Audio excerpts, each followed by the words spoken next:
बिस्मिल्लाहिर्रहमानिर्रहीम। सूरतुल आराफ की आयत नंबर 199 है। अल्लाह ताला ने अपने हबीब को 3 बातों का हुक्म दिया।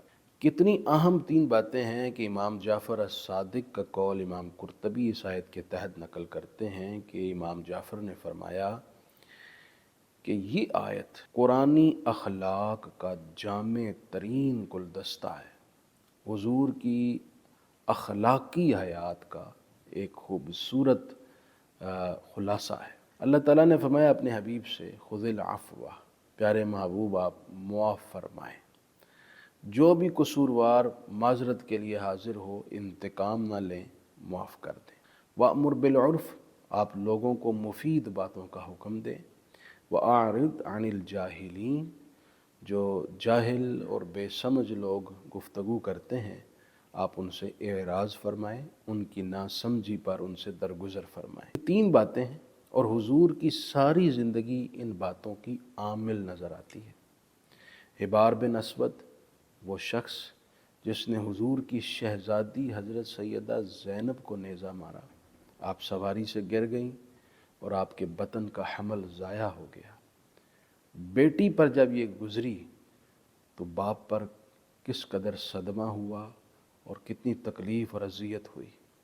अल्लाह के रसूल अलैहिस्सलाम को इसका रंज था। लेकिन जब हिबार बिन असवद माज़रत लेकर आया और रसूलुल्लाह सल्लल्लाहु अलैहि वसल्लम से अपने जराइम की मुआफ़ी मांगी और इस्लाम कबूल करना चाहा, तो अल्लाह के हबीब ने फ़राख दिली से उसे पलक झपकने में मुआफ़ कर दिया। जो भी माफ़ी तलब करने आता, आप उसको उसके जराइम याद करवा कर शर्मिंदा ना करते, माफ़ कर देते। अगर इस आयत की इन 3 बातों को हम अपनी ज़िंदगी में ले आएँ, यकीन मानिए ज़िंदगी आसान हो जाएगी। हमारी बहुत सारी परेशानियों का ख़ात्मा हो जाएगा। हमारी जो रिश्तों के अंदर उलझने हैं, जो एक खामखा का खिंचाव है, वो इस आयत पर अमल करने से ख़त्म हो सकता है। हम सोसाइटी के एक मुतवाज़न और मुतदल फ़र्द बन सकते हैं। इस हदीस जो मैं आपको सुनाने लगा हूँ, इमाम कुर्तबी ने इसी आयत के तहत नकल किया है। ये रसूलुल्लाह सल्लल्लाहु अलैहि वसल्लम की ज़िंदगी का खुलासा है और इसको इसी आयत के साथ मैं रिलेट कर रहा हूँ।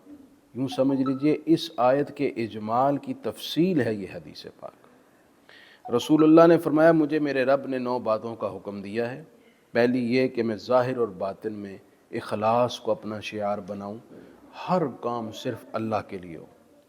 दूसरा ये कि खुशी की हालत हो या गुस्से की हालत, दोनों में इंसाफ का दामन पकड़ के रखूं, अदल ना छोड़ूं किसी हालत में।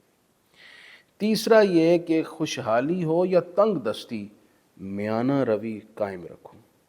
ये नहीं कि आपके पास दौलत आई है तो आप इसराफ शुरू कर दें, और अगर आपके हालात कुछ तंग हैं तो आप बुखल शुरू कर दें, बल्कि मियाना रवि के साथ ज़िंदगी गुजारें। चौथा ये कि जो मुझ पर जुल्म करे मैं उसे मुआफ़ करूं, जो क़त्अ ताल्लुक़ी करे मैं उसके साथ रिश्ता जोड़ूं, और जो मुझको महरूम करे मैं उसको दूं। मेरी ज़ुबान से बात हो तो अल्लाह की और उसकी याद और ज़िक्र की, और जब मेरी आँख देखे तो हर मंज़र से इबरत हासिल करे। ये वो खुलासा हयात नबवी है जिसको हम अपनी ज़िंदगी में ले आएँ तो सुभान अल्लाह, रंगो नूर होगा, आसानियाँ होंगी और फ़ौज़ो फ़लाह हमें तलाश करेगी।